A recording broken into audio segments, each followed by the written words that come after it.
வணக்கம் நண்பர்களே, இந்த இடம் வேலூர் செம்பேடு அருகில் இருக்குதுங்க. மொத்தம் 2000 சதுரடி பென்சிங் போட்டிருக்கு. ஃபுல்லாகவே காம்பவுண்டு மாதிரி ஈபி லைனோடு இருக்குதுங்க. போர்வெல் 700 அடி போர் போட்டிருக்கு. ஷெட்டு கட்டியிருக்கு. இது இல்லாமல் தென்னை மரம், கொய்யா மரம், நெல்லிக்காய் செடி, நிறைய செடிங்க பிளான்ட்டுங்க வச்சுருக்கிறதுல ஒரு சின்ன தோட்டம் மாதிரி வச்சுருக்காங்க. போர்வெல் லைனோடு இருக்குதுங்க. ஈபி கனெக்ஷனோடு இருக்குது. சதுரடி 720 ரூபா மட்டுமே. முதலீடு செய்ய சிறந்த வழிங்க. இந்த சந்தர்ப்பத்தை நழுவ விடாதீங்க. இன்வெஸ்ட்மெண்ட்டுக்காக பண்ணுறவங்க இது பண்ணலாம்.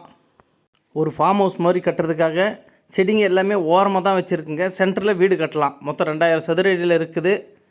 அழகான இடம். ஃபார்ம் ஹவுஸ் கட்டுறதுக்கு நல்ல அழகான ஏற்ற இடங்க. இயற்கையான சூழ்நிலை, நல்ல அமைதியாக காற்றோட்டமான இடம். வேணுன்றவங்க மேலே இருக்க நம்பர் கால் பண்ணிவிட்டு வாங்க. நன்றி.